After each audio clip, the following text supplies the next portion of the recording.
గ్రంథం 7వ అధ్యాయం స్టెఫన్ ప్రసంగం. అందులో మోషేని గురించినటువంటి విషయాలు, ముఖ్యమైన 3 విషయాలు తెలిసిన ఆదివారం ప్రారంభించాం.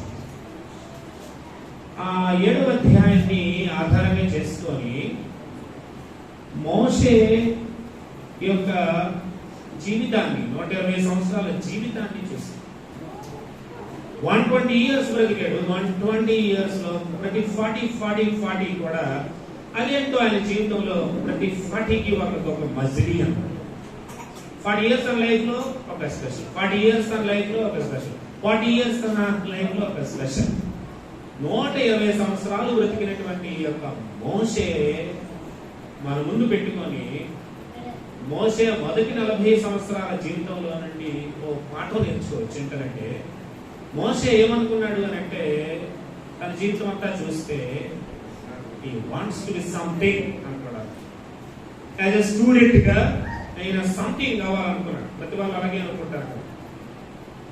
కాబట్టి దేవుడు ఒక వ్యక్తి ఆరితేరి సంథింగ్ అవ్వాలనుకుంటున్నప్పుడు వదులుతాడని కూడా నాకు అర్థమవుతుంది. నేను బాగా చదువుకోవాలి, మంచి ఉద్యోగం సాధించాలి, నేను బాగా పని చేసుకోవాలి, నేను పైసలు సంపాదించాలి, నేను కూడబెట్టాలి, నేను ఆ స్థాయిలో ఉండాలి అని అనుకుంటున్నప్పుడు దేవుడు వదులుతాడు, అవకాశం ఇస్తాడు. అలాగా దేవుడు ఈ మోషేకి ఒక అవకాశం ఇచ్చాడు. కానీ చదవాలి కాబట్టి చదువుతున్నాడు. మొదటి ఘట్టం 7వ అధ్యాయంలో 22వ వచనం. మోషే ఐగుప్తీయుల సకల విద్యలను అభ్యసించి మాటలందును కార్యములందును ప్రవీణుడైండెను. అతనికి 40 ఏళ్ళు నిలవచ్చినాడు. అంటే అక్కడ దాకా పుట్టి 40 సంవత్సరాలు అయినంత వరకు కూడా అతడు సకల విద్యలను అభ్యసించాడు, మాటలందు కార్యములందు ప్రవీణుడయ్యాడు. మోసెస్ ప్రవీణ్ అంటుంటాను నేను ఎప్పుడు కూడా. సో కనుక నీవు ప్రవీణుడు అవ్వాలి, నేను ప్రవీణుడు అవ్వాలి, మనం ప్రావీణ్యం సాధించాలని ప్రతి విధమైనటువంటి విద్య అభ్యసించి, ఏదో ఒక విద్య, డ్రైవింగ్ ఒక విద్య, కూల్ ఒక విద్య, రోజు చేసే పని ఒక విద్య, టైలరింగ్ ఒక విద్య, బ్రతకడానికి ఇవన్నీ విద్యలు ఆర్జించి, ఈ విద్యను మొదట ఆర్జించి, ఆ తర్వాత ఆదాయాన్ని, ధనాన్ని ఆర్జించి ఒక స్థాయిలో పేరు ప్రఖ్యాతులు నిలబడాలి, సంథింగ్ అవ్వాలి. ఎందుకు దేవుడు దేన్ని గౌరవిస్తాడనంటే, నథింగ్ ని అతను గౌరవించడు, సంథింగ్ ని గౌరవిస్తాడు. Something is better than nothing. ఏం లేదనుకోండి, పని లేదు, పాటు లేదు. నాకు విచిత్రమైనటువంటి వ్యక్తులు కొంతమంది ఎదురవుతా ఉంటుంటారు. తాతలు సంపాదించిన సంపాదనతో అలాగా కొంచెం ఏ పని లేకుండా అలా కూర్చోంటుంటారు. సో అలాగా నథింగ్ గా ఉండడం దేవునికి ఇష్టం లేదు. అది అసలు చాలా ఇష్టమైనటువంటి పని. మనిషి పని చేయాలి. పని చేశాడు, ప్రావీణ్యం సాధించాడు. అయితే సంథింగ్ అవ్వాలనుకున్నటువంటి వాడిని వదిలి ఆ తర్వాత ఆ వ్యక్తి మోషే దగ్గర నేర్చుకుంటాం మనం ఏమవ్వాలి అని అంటే, ఇదిగో నేను ఎంత సంథింగ్ అవ్వాలనుకున్నా కూడా నేను nothing, I am nothing, I am something. 40 years అయిపోయి ఇప్పుడు దేవుడు తర్వాత 30వ వచనంలో చూస్తాను. నలుబది ఏంటైనా పెమ్మట సేనాయి పర్వతాన్ని ముందు ఒక పదలోని అగ్ని జ్వాలలో ఒక దేవదూత అతనికి అగపడెను. 40 years. ఈ 40 years అంతటిలో తర్వాత 40 years అన్నమాట.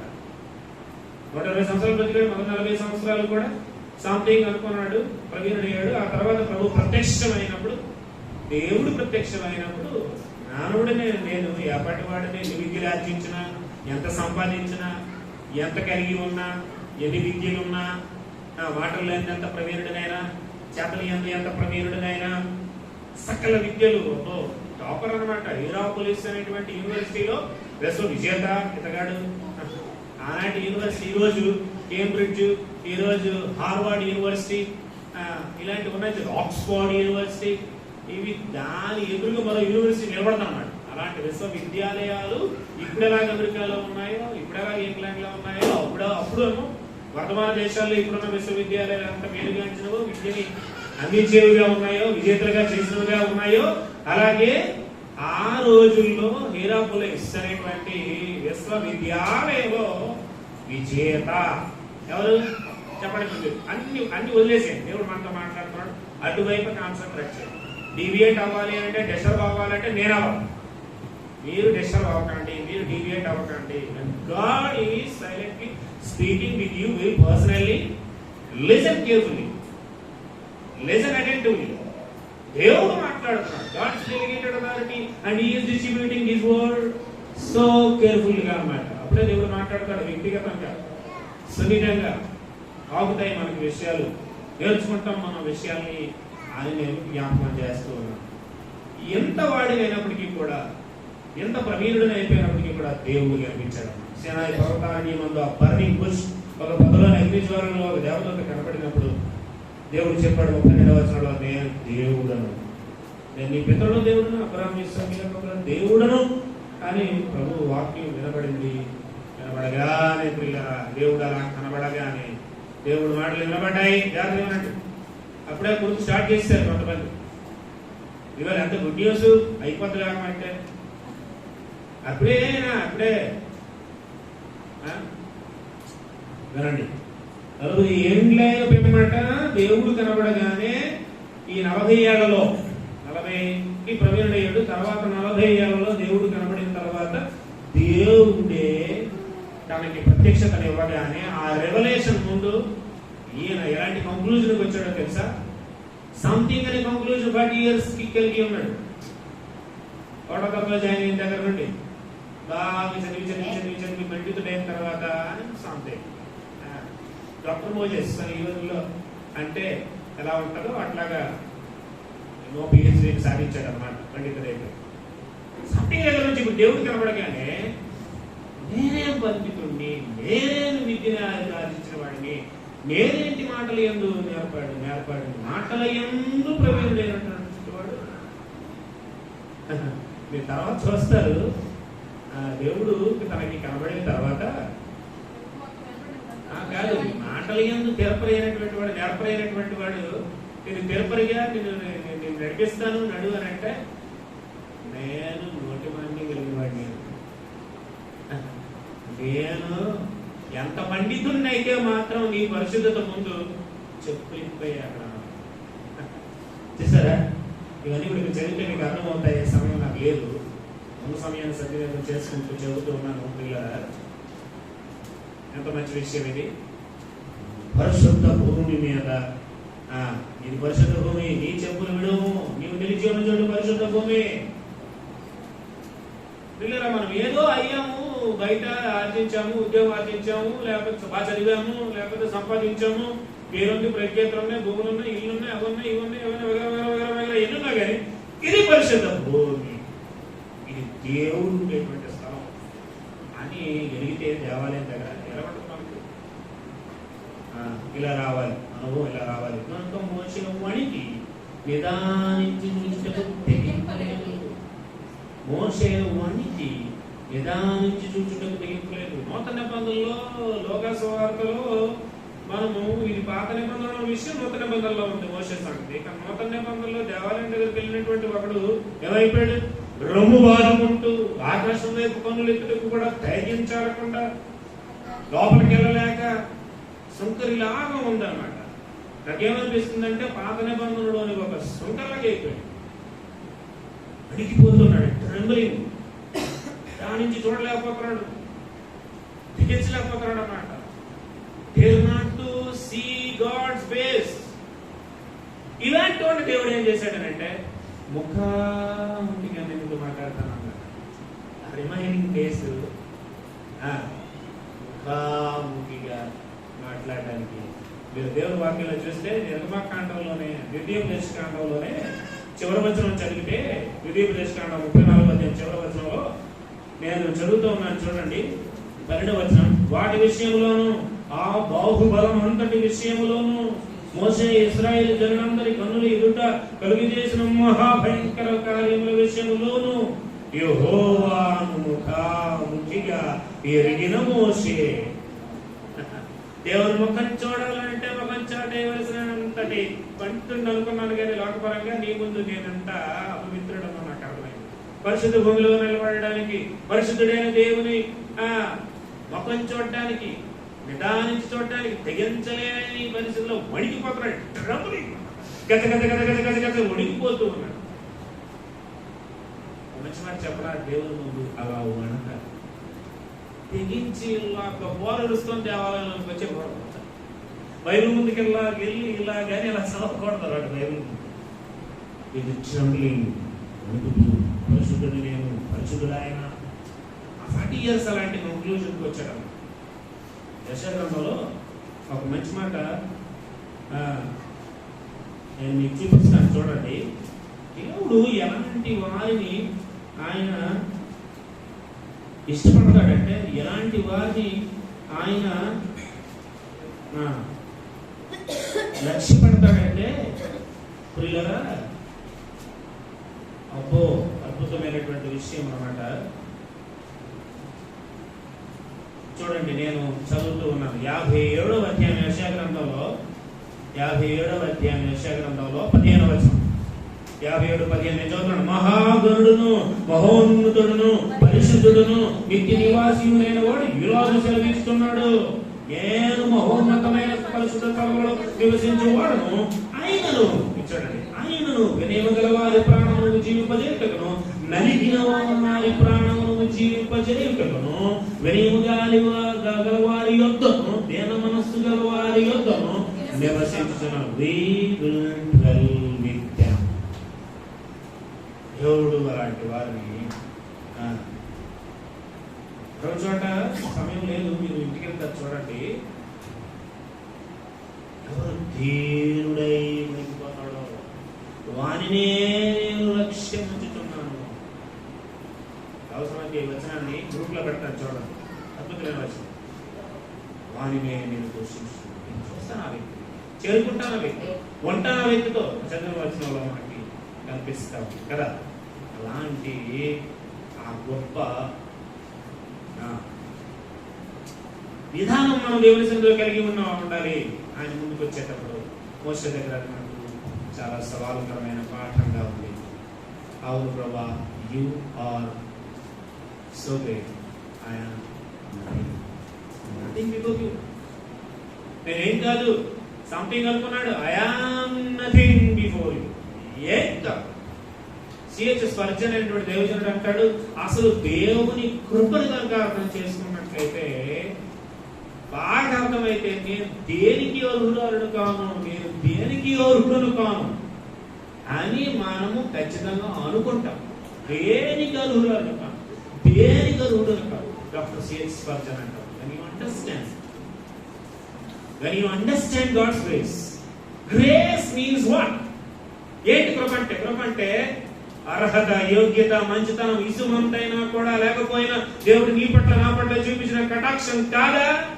ఇంకా కృప నీకు నాకు అర్థం కాలేదా? అర్థమైతే దేనికి నేను పనికిరాను, దేనికి నేను పనికిమాలిదాను, అన్వోది, నేను అయోగ్యురాలను, అయోగ్యుడును అని అనుకుంటాం, భావిస్తాం, ఒప్పుకుంటాం, తగ్గిపోతాం. ఒక మంచి మాట చెప్పని, ఈ డాక్టర్ సిహెచ్ స్పర్జనే ఒకసారి ఒక మంచి పుస్తకంలో మాట్లాడుతూ అంటాడు, ది క్యారెక్టరిస్టిక్స్ ఆఫ్ గాడ్, దేవుని గుణలక్షణాల గురించి వర్ణిస్తూ అంటాడు, when we contemplate the character of God we may be humble.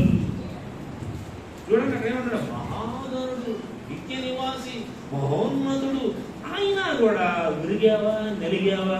ఇందాక మంచి పాట పాడుతున్నాం కదా, విరువు దేవా, please break me to bless. విరిగిపోతే, నలిగిపోతే, గొప్ప మెడతరుగుతనం ఉంటే ఎలాగ దేవుడు మనం జీవిస్తాడు? మెడ వంచని వారిగా ఉన్నంతకాలం ఎముకలు, చేతులు వెనక్కి విరిచేసి కట్టేసి ఐగుప్తులో వాళ్ళు పెట్టలేదా? ఎక్కట్లో పడ్డారు, కటకడలాడిపోయారు, వెలవెలలాడిపోయారు అన్నమాట. వాళ్ళు ఇప్పుడు దగ్గరు, నువ్వు కూడా తగ్గితే వేడి వాళ్ళ దగ్గరికి నడిపించి వాళ్ళ కానీ ఆ చివరి 40 ఏళ్ళు ఎలా బతికాడు అని అంటే, వీళ్ళరా ఇక్కడే మనం ముగించుకుంటాం. 40 ఏళ్ళు ఎలా బతికాడంటే చూడండి, 7వ అధ్యాయంలో ఇదే అపోస్తల కార్యాల గ్రంథంలో 34వ వచనం చదివి ఖచ్చితంగా నేను ప్రార్థన చేస్తాను. నా వాక్య ప్రకారం ఇతడు ఐగుప్తులోను, ఎర్ర సముద్రములోను, 40 ఏళ్ళు అరణ్యములోను, మహత్కార్యములను సూచక క్రియలను చేసి వారిని తోడుకొని వచ్చాను. ఆ ఐగుప్తులో మగ్గిపోతున్నటువంటి వాళ్ళు ముందు మెడ తిరుగుడుతనం చూపించారు. ఇప్పుడు మెడకు తిరగట రాయి వేయబడినట్లుగా ఇటుకల పనిలోను జంకమని మట్టి పనిలోను వాళ్ళు వెట్టి చాకిరీని బట్టి నాకు పెట్టిన మొర నా దగ్గరకు చేరింది కనుక వాళ్ళని మూలుగును చూచాను కనుక తగ్గారు కనుక తగ్గన అనుకోకూడదు. తను తగ్గించుకున్న వాడు ఉన్నాడు హెచ్చింపబడ్డాడు. తను హెచ్చించుకున్న వాడు ఏమయ్యాడు పరిచయుడు ఉస్సుగా తీసాడు. వాడి దగ్గరికి వెళ్ళు అన్నప్పుడు వాళ్ళ దగ్గరికి వెళ్ళి ముఖాముఖిగా చూడలేని వాడు, మహాపండితుడు అనుకున్నవాడు, మహాపరిశుద్ధుడు ముందు తగ్గిపోయి వణిగిపోయి ఇప్పుడు ముఖాముఖిగా దేవుని మాటలు వింటూ అలాంటి ప్రవక్త ఇంకెవడు లేడన్నట్టుగా దేవుని కొరకు బతికిన వాడు మిగిలిన 40 ఏళ్ళే 40 మిగిలిన 40 కన్సిడర్ చేయొచ్చు అన్నమాట. అలా రావాలి. అట్లీస్ట్ 40 తర్వాత దేవుడిని చూశాడు.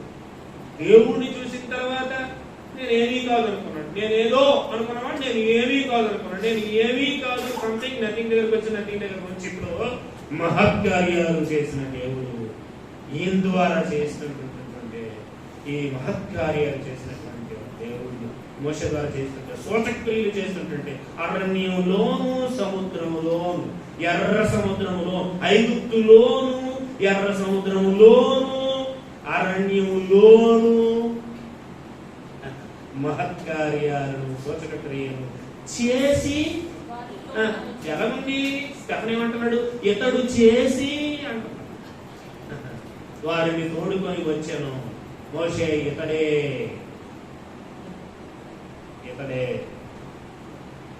మంచి మాట చెప్పిన ముగించాలి. 38వ వచనంలో ఈ అరణ్యంలో ఉన్నటువంటి వారిని ఏమంటున్నాడు చూడండి. స్తెఫను సీనాయి పర్వతం మీద తనతో మాట్లాడిన దేవదూతతోను మన పితరులతోను అరణ్యములోని సంఘమందు ఏంటది చర్చ్ ఇన్ ద వైల్డర్నెస్. అరణ్యంలోని సంఘమందు అరణ్యంలో ఉన్న సంఘంలో అరణ్యంలో మహత్కార్యాలు, ఎర్ర సముద్రంలో మహత్కార్యాలు, ఐగుప్తులో మహత్కార్యాలు, ఐగుప్తులో కొన్నయ్యాయి, ఎర్ర సముద్రంలో కొన్నయ్యాయి, 40 ఏళ్ళ అరణ్యంలో కొన్నయ్యాయి మహత్కార్యాలు సూచక్రియలు చేసింది. ఈయన మెత్తగా అయిపోయింది. దేవుడు చేశాడు ఈయన ద్వారా. అప్పుడు మోషే ఏమనుకున్నాడు అంటే God is everything to me. దేవుడే నేను ఏదో అనుకుని నేను ఏమీ కాదనుకుని అప్పుడు చివరికి ఏమనుకున్నాడు దేవుడే సర్వస్వం. Something to nothing to God is everything అనుకుంటున్నారా? దేవుడా నువ్వే సర్వస్వం అనే జీవితాలు మనకు రావాలి. ప్రభు మనం జీవించుగాక. ప్రార్థన చేసుకున్నాం. నా వాచ్ ప్రకారంగా మన వాడ మీద ఉన్న వాచ్ ప్రకారంగా ఓన్లీ 5 minutes ఎక్స్ట్రా అయితే దాన్ని అక్కడైతే 12 అయినట్లక ఇంటెన్సిటీగా నడిపించుకుంటాం. దేవుడు తప్పకుండా జీవిస్తాడు. క్రమశిక్షణ ఉన్నప్పుడు దేవుడు తప్పకుండా క్రమంగా మనం జీవిస్తాం. ఓ మంచి మాట నన్ను బాగా ఆకర్షించింది. మనం మన కళ వచ్చి ప్రాంతాల్లో గడుపుతూ ఈ మాట వినండి. దావీదుకు యెహోవా తోడుగా ఉండేది. అతడు క్రమంగా అంతకు అభివృద్ధి చెందాడు. మనం ఎందుకు అభివృద్ధి చెందలేకపోతున్నాం? ఇందాక తమ్ముడు బర్నబాస్ ప్రార్థన చేశాడు. ఇందాక వసంత మనసులో ప్రార్థన చేసింది. ప్రసాద్ ప్రార్థన చేశాడు. ప్రభావ మేము అభివృద్ధి చెందలేకపోతున్నాం. మేము ఆరాధనలో మేము అక్రమంగా ఉన్నాం. అంటే క్రమం లేదు, మాకు పాటింపు లేదు, సొమ్ము విషయంలో నమ్మకత్వం లేదు, మొక్కుబడుల విషయంలో నమ్మకత్వం లేదు, నమ్మదగినటువంటి వాళ్ళంగా మా బాధ్యతలు మేము సంఘంలో నిర్వర్తించడం లేదు. అందుకే ప్రభువా మేము ఆశీర్వదించబడడం లేదు. సంఖ్య అనే అభివృద్ధి లేదు మాకు. నంబర్ ఇంక్రీజ్ అవ్వట్లేదు మా చర్చ్లో. నంబర్ ఇంక్రీజ్ అయితే దేవుడికి సంతోషం. మీ ద్వారా ఇంక్రీజ్ అయితే నంబర్ ఇంక్రీజ్ అయితే కేవలం సేవకుడు దీవించబడడానికి అవ్వదు. నంబర్ ఇంక్రీజ్ అయితే చర్చ్లో నశించిపోతున్న వాళ్ళు రక్షించబడి చేరారు. ఈ సంవత్సరం ఇక్కడ చేరారు. ఈ ప్రేక్షకుల ద్వారా ఇక్కడ చేరారు. ఈ పర్సనల్ ఎవాంజలిజం చేయడం వల్ల చేరారు. సంఖ్యాభివృద్ధి అంత మాత్రమే కాదు, చేరిన మనం వాసిలో అభివృద్ధి, క్వాలిటేటివ్ క్రిస్టియానిటీ, గాడ్లీనెస్, నీతి, పవిత్రత, పరిశుద్ధత, సకల విద్యల్లో మాటలు ఎందు జ్ఞానపరితనం కాదు, అది కాదు అసలేంటి. అది గడించిన దేవుడు నాకు గొప్పవాడు. దేవుడు ముందు నేను ఏది కాను, నేనేంటి అంటే ఆయన కృపను బట్టి చూస్తే ఆయుష్యాన్ని పెంచకపోతే, ఆరోగ్యాన్ని ఇవ్వకపోతే, ఆస్తి ఆయన ఇవ్వకపోతే, పిల్లల్ని ఆయన ఇవ్వకపోతే, బైబిల్లో ఉన్న వాక్యం చూశాను నేను. పిల్లలు నీ బలం, మన బలం ఏంటి? పిల్లలే మన బలం ఏంటి? మన స్వాస్థ్యం ఏమిటి? పిల్లలే.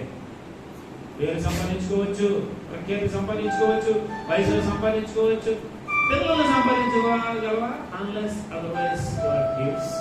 ఆఫ్ కోర్స్ మీనివి కూడా ఇక్కడ చెప్పుకోవడం కూడా ఆస్తి అయినా ఆయనే ఇవ్వాలా, ఆశీర్వాదాలు ఏదైనా ఆయనే ఇవ్వాలి. ఆనందంలో కూడా అదే చేస్తాం. ఆత్మ సంబంధమైన ప్రతి ఆశీర్వాదం, భౌతిక సంబంధమైన ప్రతి వారం, ప్రతి విధమైనటువంటి ఈవులు, gifts. Health is gift, wealth is gift, children are gift, salvation is gift, Holy Spirit is gift. And gives and a giver. ప్రార్థన చేస్తున్నాం. ప్రేమ నమ్మకం కలిగిన మా మంచి తండ్రి, మోషే బ్రతికినట్టు మేము తెలుసుకున్నటువంటి విషయాన్ని బట్టి ఆయన ప్రభా నీవే మాకు సర్వస్వం అన్నట్టుగా జీవించడానికి సాధించారు. అలాంటి భక్తులు మాకు నేర్చు. ఐగుప్తులోను, ఎర్ర సముద్రంలోను, 40 ఏళ్ళు అరణ్యంలోను మహత్కార్యాలు సూచనలు. ఈ 3 స్థలాల్లో ఎన్నో మహత్కార్యాలు మోషే ద్వారా జరిగించారు. ఈ 3 స్థలాల్లో ఎన్నో సూచన క్రియలు చేశారు. ఈ 3 స్థలాల్లో ఉన్న మనుషులు చర్చ్ ఇన్ ద వైల్డ్నెస్, అరణ్యంలో నడిపించారు. పాస్టర్ అరణ్యంలో ఒక చర్చ్ ఉంది, అరణ్యంలో ఒక ఆలయం ఉంది. ఆ ఆలయానికి నీవు పెట్టినటువంటి కాబడి మోషే గారు నువ్వే సర్వస్వం దేవుడు. నా వ్యక్తిగత జీవితంలో ఇది వరకు నేను సంథింగ్ అనుకున్నాను, బట్ నథింగ్ అని తెలుసుకున్నాను. నాకు కనపడగానే